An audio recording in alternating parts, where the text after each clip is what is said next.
ममता बनर्जी ने कभी भी ईवीएम में गड़बड़ी की शिकायत नहीं की, पर मतदाता सूची में गड़बड़ी करने के आरोपों को वो सही मानती हैं। उनका कहना है कि पश्चिम बंगाल में भी ऐसी साजिश हो रही है।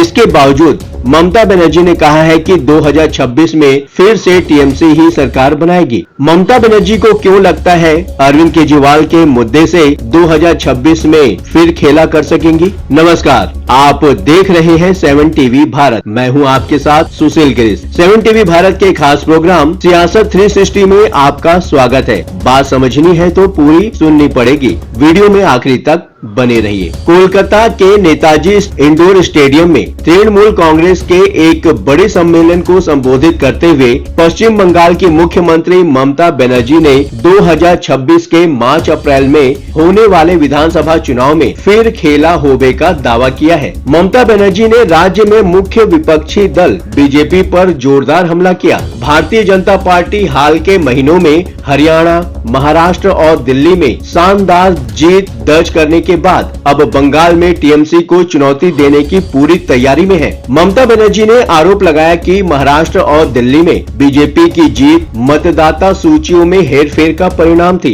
ममता ने कहा कि बीजेपी ने चुनाव आयोग के आशीर्वाद से मतदाता सूचियों में गड़बड़ी की थी। महाराष्ट्र में विपक्षी महा विकास अघाड़ी और दिल्ली में आम आदमी पार्टी और कांग्रेस इसे पकड़ने में असफल रहे। ममता बनर्जी का कहना है कि टीएमसी ने ये गड़बड़ी पकड़ ली है। आम आदमी पार्टी के राष्ट्रीय संयोजक अरविंद केजरीवाल ने भारतीय जनता पार्टी पर नई दिल्ली विधानसभा क्षेत्र में वोटर लिस्ट में हेरफेर करने का गंभीर आरोप लगाया था। उन्होंने इस मामले में कार्रवाई की मांग करते हुए मुख्य चुनाव आयुक्त को पत्र भी लिखा था। उन्होंने सवाल उठाया था कि दिसंबर और जनवरी के दौरान भाजपा के कई मंत्रियों और सांसदों के घरों के पते से 20 से 30 और यहां तक कि 40 नए मतदाता पहचान पत्र बनाने के लिए आवेदन किए गए थे। ऐसा कैसे हो गया कि अचानक इतने सारे लोग भाजपा सांसदों के घरों में रहने लगे? अरविंद केजरीवाल ने आरोप लगाया था कि ऐसे मामले भी हैं जिनमें एक कमरे वाली झुग्गी से 30 नए वोटर बनाने के लिए आवेदन किए गए या एक छोटी सी दुकान में 40 नए वोट बनवाने के लिए आवेदन किए गए। ये लोग कौन हैं? अरविंद केजरीवाल ने अपने पत्र में लिखा था कि अगर भाजपा द्वारा 5,500 असली वोट कुल मतदाताओं का 5.5% को धोखाधड़ी से हटाने और 13,000 नकली वोट मौजूदा कुल मतदाताओं का 13% जोड़ने का प्रयास सफल हो जाता है तो नई दिल्ली निर्वाचन क्षेत्र में 18% वोटों का स्थायी रूप से परिवर्तन हो जाएगा। कुछ ऐसे ही आरोप ममता बनर्जी भी लगा रही हैं। ममता ने मंच से एक सूची लहराते हुए दावा किया कि इसमें फर्जी मतदाताओं के नाम हैं। उन्होंने आरोप लगाया कि मेरे पास सभी जिलों के उदाहरण हैं। हरियाणा और गुजरात के लोगों के नाम बंगाल के मतदाता के रूप में दर्ज हैं। एक ही ईपीआईसी यानी कि electoral photo identification card number होने के बावजूद ऑनलाइन फर्जी मतदाता जोड़े गए हैं। महाराष्ट्र चुनाव हारने के बाद कांग्रेस ने 12 पन्नों के दस्तावेज में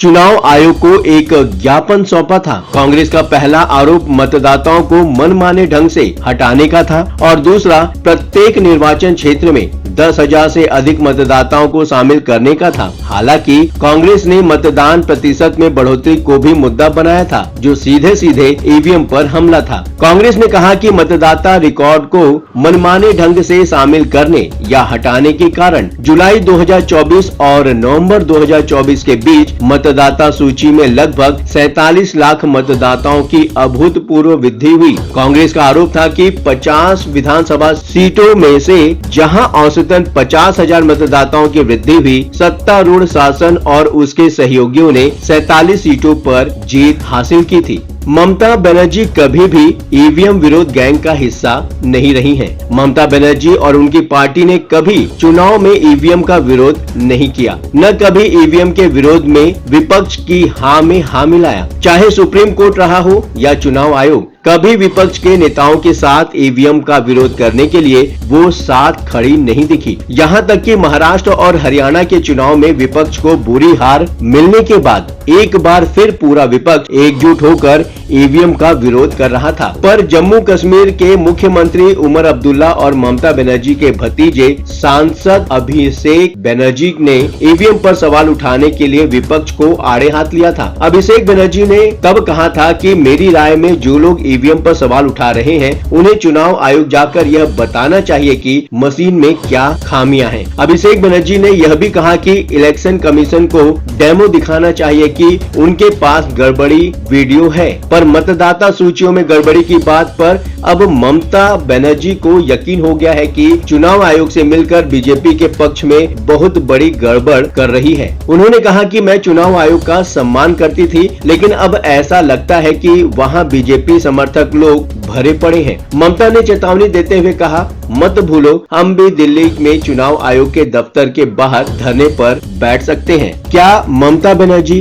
एंटी इनकम्बेंसी से डर गई हैं? दरअसल ममता बनर्जी तीसरा कार्यकाल पूरा करने जा रही हैं। कुल 15 साल शासन करने के बाद किसी भी सरकार के खिलाफ जनता में नाराजगी का होना स्वाभाविक है। अरविंद केजरीवाल के खिलाफ भी दिल्ली में एंटी इनकम्बेंसी थी, जो उनकी हार के सबसे बड़े कारणों में से एक था। इसमें कोई दो राय नहीं हो सकती कि अपने समर्थक वोटर्स के नाम मतदाता सूचियों में ऐड कराने की परंपरा बहुत पहले से ही रही है। ये काम सभी पार्टियां अलग अलग दौर में करती रही हैं। जाहिर है बीजेपी ने भी किया होगा, पर दिल्ली विधानसभा चुनाव से पहले और बंगाल में बीजेपी सरकार नहीं है और मतदाता सूचियों के काम अधिकतर स्टेट गवर्नमेंट के एम्प्लॉय के जिम्मे होते हैं। दूसरे, मतदाता सूचियों में हेरफेर बहुत मामूली हो सकता है। दिल्ली में अगर केजरीवाल बड़ी बहुमत से जीत रहे होते तो कुछ हजार वोटों की चिंता नहीं करते। यही सवाल ममता बनर्जी के लिए भी उठता है। क्या इस बार ममता बनर्जी डरी हुई है क्योंकि उन्होंने तो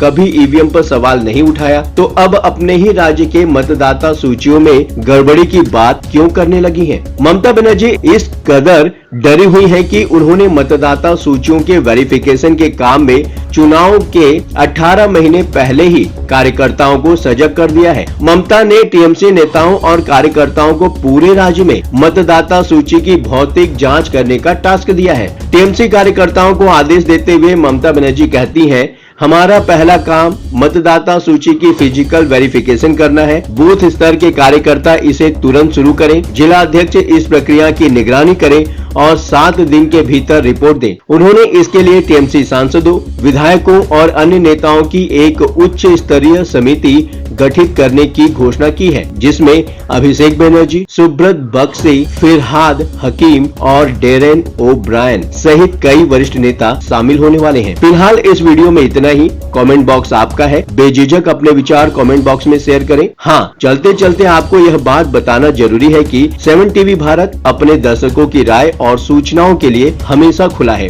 अगर आपके पास कोई महत्वपूर्ण खबरें, अहम घटना, सामाजिक मुद्दा या कोई ब्रेकिंग अपडेट हो तो वीडियो में दिए गए नंबर पर व्हाट्सएप द्वारा आप हमसे संपर्क कर सकते हैं। आपके विचार, आपके सुझाव का स्वागत है। अब आपकी बात नहीं रहेगी अनसुनी। ये प्लेटफॉर्म है आपका, आपकी आवाज को बुलंद करने का। वीडियो पसंद आया हो तो वीडियो को लाइक करें, साथ ही चैनल को सब्सक्राइब करके 7 टीवी भारत के परिवार का हिस्सा बने। लगातार खबरों के लिए बने रहिए 7 टीवी भारत के साथ।